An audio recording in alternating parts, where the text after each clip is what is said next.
Welcome back to my channel. I am Upasana Taneja और आज का लेक्चर है लेक्चर 18, जिसमें हमने लॉरेंट्ज थ्योरम स्टार्ट करनी है। ठीक है, इससे पहले जो ये हम कॉम्प्लेक्स इंटीग्रेशन की सीरीज पढ़ रहे हैं, Cauchy's integral theorem, Cauchy's integral formula for higher order derivatives और डोमेन्स क्या होते हैं, मल्टीपली कनेक्टेड डोमेन्स क्या होते हैं, है ना, क्या उनके फॉर्मूलाज होते हैं, वो सब कुछ हम डिटेल में अच्छे से डिस्कस करते हुए आ रहे हैं।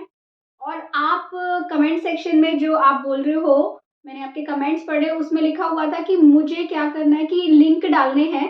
तो प्लीज़ मैं यहाँ पे मेंशन कर रही हूँ कि जो हम ये जो सीरीज़ है, ये कॉशी इंटीग्रल सीरीज़ है एक्चुअली। ठीक है, कॉशीज जो इंटीग्रेशन है, कॉम्प्लेक्स इंटीग्रेशन, तो हम कॉम्प्लेक्स एनालिसिस की आप सीरीज़ में जाओगे ना, तो आपको डिटेल में सारी वीडियोस मिल जाएंगी। ठीक है, बट स्टिल मैं कोशिश करूँगी कि जिस भी वीडियो का लिंक मैं यूज़ कर रही हूँ, मैं आपको सीरीज़ का लिंक ही यहाँ पे अटैच कर दूँगी इस वीडियो के नीचे। ठीक है, तो डिस्क्रिप्शन बॉक्स में मैं सीरीज़ का लिंक ही डाल दूँगी, तो आप इस सीरीज़ के लिंक पे क्लिक करके सारे जो वीडियोज़ हैं वो आप देख सकते हो। ठीक है, सो इस वीडियो को प्लीज़ लास्ट तक देखना, क्योंकि लास्ट वीडियो में हमने टेलर सीरीज़ और उसके बाद हमने टेलर थ्योरम का प्रूफ किया सारा। फिर ये देखा कि हमने टेलर सीरीज के एग्जाम्पल कैसे कैसे होते हैं, और मैंने 3 मेथड्स डिस्कस किए आपके लिए। जो आपने जो अगर पॉलिनोमियल होगा तो 3 मेथड से कैसे आप सॉल्यूशन निकाल सकते हो, किसी भी फंक्शन को एक्सपेंड कर सकते हो टेलर सीरीज में। ठीक है, टेलर सीरीज में जो पावर्स होती थी ना जेड की, वो हमेशा पॉजिटिव होती थी। लॉरेंट सीरीज में क्या है, पावर जो है वो पॉजिटिव भी आएंगी और नेगेटिव भी आएंगी जेड की पावर्स। ठीक है, तो जो कब आपके पास जब एग्जाम्पल्स आएंगे, तो कब आपने टेलर सीरीज अप्लाई करनी है and when do you need to apply Laurent series, क्या डिफरेंस है, ये सब कुछ इसके बाद हम डिस्कस करेंगे। अब हमने टेलर से पढ़ ली है और आज हम लॉरेंट्स पढ़ लेंगे। उसके बाद टेलर्स के एग्जाम्पल हम कर चुके हैं, इसके बाद हम थोड़े से लॉरेंट्स के एग्जाम्पल करेंगे और थोड़े से हम किसके मिक्स्ड एग्जाम्पल। और आप डिफरेंस भी देखोगे कि कब आपके क्वेश्चंस में टेलर सप्लाई हो रही है, कब लॉरेंट्स हो रही है। बहुत ही सिंपल है। ठीक है, तो वीडियो को लास्ट तक देखो और अच्छा लगे तो सब्सक्राइब जरूर करना। ठीक है, तो देखो क्या है ये लॉरेंट्स थ्योरम। हमने टेलर थ्योरम का प्रूफ किया था, जस्ट सेम है ये प्रूफ। ठीक है, बिल्कुल सेम। वहां पे अगर आपको याद हो तो टेलर जो एक्सपेंड होती है ना, उसमें डेरिवेटिव्स आते हैं, है ना। तो हमने डेरिवेटिव्स में लाने के लिए क्या किया था, हमने कॉशीज इंटीग्रल फॉर्मूला यूज किया था और इंटीग्रेशन वाली फॉर्म से किस में आ गए थे, डेरिवेटिव्स वाली फॉर्म में आ गए थे। बहुत सिंपल होता है, आप देखोगे ना तो आपको समझ आ जाएगा कि कैसे डेरिवेटिव्स वाली फॉर्म लेके आए थे हम इंटीग्रेशन वाली फॉर्म से। यहाँ पे हमें वो भी नहीं करना, क्योंकि आप देख रहे हो तो जो ए एन और बी एन है ना, यहाँ पे इंटीग्रेशन की फॉर्म ही दे रखी है, और वहां पे आपको कौन सी फॉर्म दे रखी थी, वहां पे आपको वो वाली फॉर्म दे रखी थी डेरिवेटिव वाली। तो आपने कॉशीज इंटीग्रल फॉर्मूला की हेल्प से चेंज कर लिया था। तो बेसिकली जब भी आप कोई नई चीज स्टार्ट करते हो ना, तो पुरानी चीजें अगर आपको आती हैं तो बहुत ईजी हो जाता है सॉल्व करना। ठीक है, देखो क्या है लॉरेंट्ज थ्योरम। वो कह रहा है कि एक फंक्शन है f Z is analytic in a closed ring, closed ring है। ठीक है, बाउंडेड बाय एक सर्कल है ये, सॉरी, ठीक है, तो बाउंडेड बाय क्या है, बाउंडेड बाय 2 कॉन्सेंट्रिक सर्कल्स। एक ही सेंटर है और क्या है ये, bounded by 2 concentric circle, 2 circles हैं। तो ये जो बन गई, ये रिंग बन गई। ओके, तो ये इसकी रिंग की बात कर रहा है। ये 2 सर्कल्स हो गए। कौन कौन से सर्कल्स हैं, वो कह रहा है दोनों का भी कुछ रेडियस होगा, एक ये रेडियस होगा, ये एक ये रेडियस होगा। बाहर वाले सर्कल का नाम है C1, अंदर वाले सर्कल का नाम है C2। ठीक है, वैसे मैं Goyal and Gupta book follow कर रही हूँ, तो उसमें आपको मिलेगा C और C डैश। ठीक है, मैं आपको बार बार बता देती हूँ, क्योंकि आप कमेंट सेक्शन में मुझे मिला था कि आप कौन सी बुक फॉलो कर रहे हो। तो Goyal and Gupta complex analysis की बुक है। तो बेसिकली मैं मोस्टली एग्जाम्पल्स वगैरह हर चीज वहीं से डिस्कस कर रही हूँ। ठीक है, तो वहां पे C और C डैश लिखा हुआ है, बट क्योंकि जब मैंने आपको प्रूफ कराया था मल्टीपली कनेक्टेड डोमेन का, तो मैंने C1 C2 यूज किया था, तो यहाँ पे इसलिए मैंने C1 C2 यूज कर लिया। तो ये यहाँ पे क्या है, 2 सर्कल्स हैं, एक C1 एक C2। वो कह रहा है कि suppose a function F Z is analytic in a closed ring bounded by 2 concentric circle. Concentric मतलब दोनों का सेंटर एक ही है, C1 and C2 of centre A and radii R1 and R2 respectively, मतलब कि C1 की रेडियई है R1 और C2 की रेडियई है R2। Okay, clear. फिर वो कह रहा है कि Z is any point in the annulus. Annulus क्या होता है? इस जो ये रिंग होती है ना, जो ये रीजन होता है, दो सर्कल के बीच का जो ये रीजन होता है, इसको हम एन्यूलस बोलते हैं। क्या बोलते हैं? एन्यूलस। ठीक है, तो Z एक एन्यूलस में कोई पॉइंट है, तो वो कह रहा है जो एफ जेड होगा ना, आपको प्रूव करना है कि ये एफ जेड है। F Z is equal to n0 to infinity an z minus a raise to power n plus this n1 to infinity bn z minus a raise to power minus n। an ये होना चाहिए, where an is this, an की जगह पे ये आना चाहिए, bn की जगह पे ये आना चाहिए। ठीक है, ये कौन सी फॉर्म है? ये कौन सी फॉर्म है? कहाँ से मिलती है हमें ये फॉर्म? कॉशीज इंटीग्रल फॉर्मूला से मिलती है ना। बट हमें सबसे पहले पॉइंट की हमें क्या क्या पता है, जो हमें पता है हम उसको यूज करेंगे। मैं जब भी आपको थ्योरम कराती हूँ ना, हमेशा ये बोलती हूँ कि ये देखो कि हमने पढ़ा क्या क्या हुआ है ना। अब आपने बेसिकली क्या क्या पढ़ा हुआ है? आपने पढ़ा हुआ है कॉशीज इंटीग्रल थ्योरम, डोमेन्स पढ़े हुए हैं। तो अब ये आपको कैसा डोमेन लग रहा है? आपको ये एक क्लोज डोमेन नहीं है, कैसा है? ये मल्टीपली कनेक्टेड है। मैंने बहुत डिटेल में डोमेन्स, सारा मल्टीपली कनेक्टेड डोमेन्स, उसमें मल्टीपली कनेक्टेड डोमेन में जो पॉइंट है, उस पॉइंट पे फंक्शन की वैल्यू, सारा बहुत अच्छे से डिस्कस किया हुआ है। तो इसी सीरीज के लिंक में जो कॉम्प्लेक्स एनालिसिस की सीरीज है, या फिर मैं क्या करूंगी, कॉम्प्लेक्स इंटीग्रेशन की एक अलग सीरीज बना दूंगी, उसमें उसका लिंक डाल दूंगी। तो उसमें आपको सारे लिंक मिल जाएंगे, कहाँ पे मल्टीपली कनेक्टेड डोमेन के बारे में डिस्कशन है, कहाँ पे क्या है। ठीक है, तो आप वो पढ़ सकते हो। तो देखो वो क्या कह रहे हैं कि आपको ये करना है। नाउ हमें क्या दिख रहा है? हमें ये मल्टीपली कनेक्टेड डोमेन दिख रहा है। Okay, so since we have, सबसे पहले तो गिवन लिख दो। गिवन में तो आप क्या लिखोगे? जो जो आपको गिवन है वही लिख दोगे। कि सपोज एक एफ जेड एक फंक्शन है, ये मैं लिख नहीं रही क्योंकि बहुत वही का वही लिखना है आपने, कि एफ जेड एक फंक्शन है, एनालिटिक रिंग में है, इसमें एक रिंग है, और वो क्या दे रखा है कि वहां पे एक पॉइंट जेड है, एक सर्कल C1 है, एक C2 है। इस चीज को जैसे ये लिखा हुआ है ना, थोड़ा सा अपनी लैंग्वेज में सबसे पहले गिवन में लिख दिया करो। ठीक है, प्रूफ में आपको ये पता है कि हमें टू प्रूफ क्या करना है। अब हम करते हैं प्रूफ कि we know that by multiply connected domain, by formula of multiply connected domain, multiply connected domain, क्या पता है हमें कि किसी भी फंक्शन के एक एक पॉइंट पे फंक्शन की वैल्यू एफ ऑफ ए, उसका फॉर्मूला क्या होता है?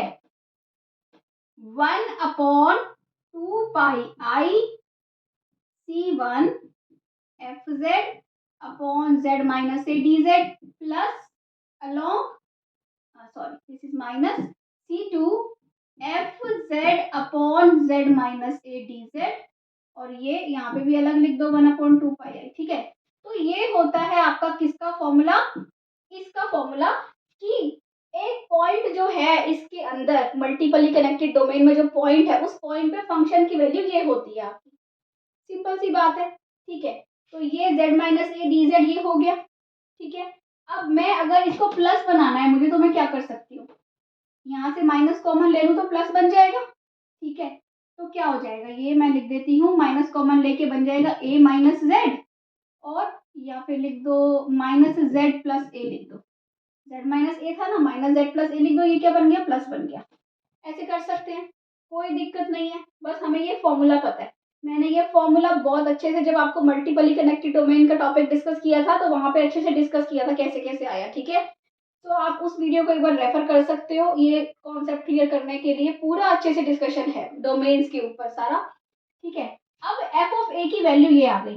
अब बेसिकली ये देखो, हमें क्या चाहिए? एफ ऑफ जेड चाहिए। ठीक है, तो z की जगह क्या डाल देंगे? जो हमारा z पॉइंट है उसकी जगह हम हमेशा से क्या ले रहे हैं? t ले रहे हैं। ठीक है, तो हमें क्या चाहिए? t।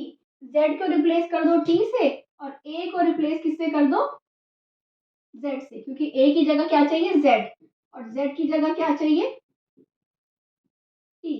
करो, क्या आएगा बताओ? ये हो जाएगा f ऑफ a की जगह पे क्या डालना है? z। जहां जहां a है वहां वहां z डालना है, और जहां जहां z है वहां वहां पे क्या डाल देंगे? t डाल देंगे। ये हो जाएगा F of T D T upon, ये क्या है? t माइनस ए की जगह पे z। ठीक है, प्लस 1/2πi/c2, ठीक है। ये हो गया ft/dt अपॉन माइनस z की जगह पे क्या डालना है, t डालना है, और a की जगह पे क्या डालना है, z डालना है। तो ये हो गया -t+z, ये हो गया t-z। यहाँ तक क्लियर है, कोई प्रॉब्लम नहीं है, क्योंकि सिर्फ हमने ये वर्टिकली कनेक्टेड डोमेन का फॉर्मूला लिखा। जो हमें क्या चाहिए था, f ऑफ z चाहिए था, हमें f ऑफ a नहीं चाहिए था। तो हमने क्या कर दिया कि a को z से रिप्लेस कर दिया, फिर अगर z की जगह पे क्या डाल दिया, एक और t रख लिया, ठीक है। तो हमारे पास ये आ गया। पर अब हमें t-z तो नहीं चाहिए, हमें क्या फॉर्म दिख रही है, t-a दिख रहा है, z नहीं दिख रहा ना। तो t-a अगर हमें दिख रहा है, यहाँ z-a दिख रहा है, तो यहाँ तो a है ही नहीं। तो कैसे a लेके आते हैं, +a कर दो, -a कर दो, ठीक है। यहीं पे कर दूँ मैं +a -a, उसके बाद मुझे रब करके वहां पे लिखना पड़ेगा, फिर ऊपर +a कर दिया, -a कर दिया, यहाँ पे भी +a कर दिया, -a कर दिया। अच्छा बताओ इसको क्या लिख सकते हैं, हमें क्या चाहिए, z-a और t-a, ठीक है। अगर मैं इसको ले लूँ, क्या बचेगा, t-a बचेगा। अब इन दोनों में से माइनस कॉमन लूंगी तो क्या बचेगा, -z-a। क्लियर है। तो मैं यहीं पे ही चेंज करके लिख दूं क्या, इसको यहाँ पे रब करके, यहाँ पे आप नोट कर लो, इसकी जगह पे मैंने +a करा, -a करा, ये फॉर्म आ गई, मैं रब करके यहाँ पे लिख रही हूँ, ठीक है। क्या आया है हमारा, t-a -z-a। क्लियर है। तो नेक्स्ट स्टेप होता है ये, आप नेक्स्ट स्टेप में कर दीजिए, बट मैंने यहीं पे कर दिया। अब यहाँ पे भी फिर से हमें क्या चाहिए, t-a z-a, ठीक है। अब ये z और -a अलग है, अलग कर लेते हैं। ये है -t+a, माइनस कॉमन ले लो, अंदर क्या बचेगा, t-a, ये आ गया, ठीक है। इसकी जगह पे मैं ये लिख देती हूँ, z-a माइनस ऑफ t-a। इतना क्लियर है, इतना नोट कर लीजिए। इसके बाद मैं यहाँ पे सारा ये रब करती हूँ, और फिर ये स्टेप से हम आगे बढ़ते हैं, ठीक है। अब हमारे पास देखो ये है, इसको मैं यहाँ पे लेके आती हूँ, f of z is equal to क्या हो जाएगा, 1/2πi, okay, c1 ft/dt upon, इन दोनों में से अगर मैं t-a कॉमन ले लूं, ओके, अंदर क्या बचेगा बताओ, अंदर बचेगा 1 माइनस, बहुत सिंपल चीजें हैं, सेम यही चीजें हम वहां पे करते हुए आ रहे हैं, यही बचेगा, ठीक है, प्लस 1/2πi/c2, और ये क्या है, ft/dt अपॉन, यहाँ से z-a अगर आप कॉमन ले लो तो अंदर क्या बचेगा, 1 -t-a अपॉन z-a, ठीक है। क्लियर है, ओके। इस स्टेप को मैं रब कर दूंगा, सेम, बस मैंने कुछ भी नहीं किया, यहाँ से t-a कॉमन लिया तो ये बच गया, यहाँ से इन दोनों में से z-a कॉमन लिया तो ये आ गया, ठीक है। इसको रब कर देती हूँ अब मैं, ओके। इसके बाद देखो, क्या इस पूरे ब्रैकेट को मैं ऊपर लिख सकती हूँ, इसको देखो ऐसे लिख दूं, ये है यहाँ पे ft/dt है, ओके। ये क्या है, 1 माइनस क्या था, z-a/t-a, ओके, इसका इनवर्स, ऐसे कर सकते हैं ना। सेम ऐसे ही इसको ऊपर ले आते हैं, ऊपर लाके क्या हो जाएगा, 1 -t-a, तो इधर से t-a/z-a, ठीक है, और इसका इनवर्स, ऐसे कर सकते हैं, कोई प्रॉब्लम नहीं है। क्यों, क्योंकि हमने बायनोमियल लगानी है। क्यों लगानी है, क्योंकि हमें सीरीज बनानी है, an और bn सीरीज लेके आनी है ना, क्योंकि ये क्या है, ये सीरीज है, दोनों सीरीज है ना, समेशन है ना।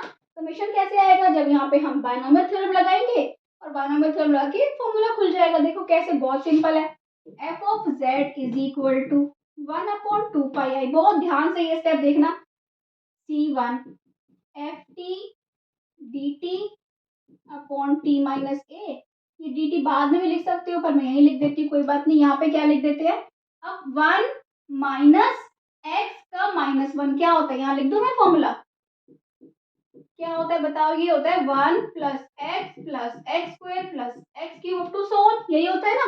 लगा दो 1 + x क्या है, यही है, ठीक है, +x² z-a t-a², ऐसे कर करके x³ x4 ये हो जाएगा ना सारा, ये खुल गया, प्लस 1/2πi, ठीक है, C2 FT dt upon Z minus A।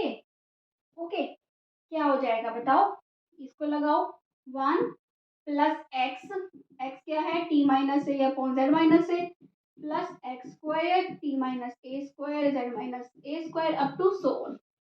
ये लग गया। अब हमारी फॉर्म क्या है देखो आ चुकी है, देखो कैसे आ चुकी है।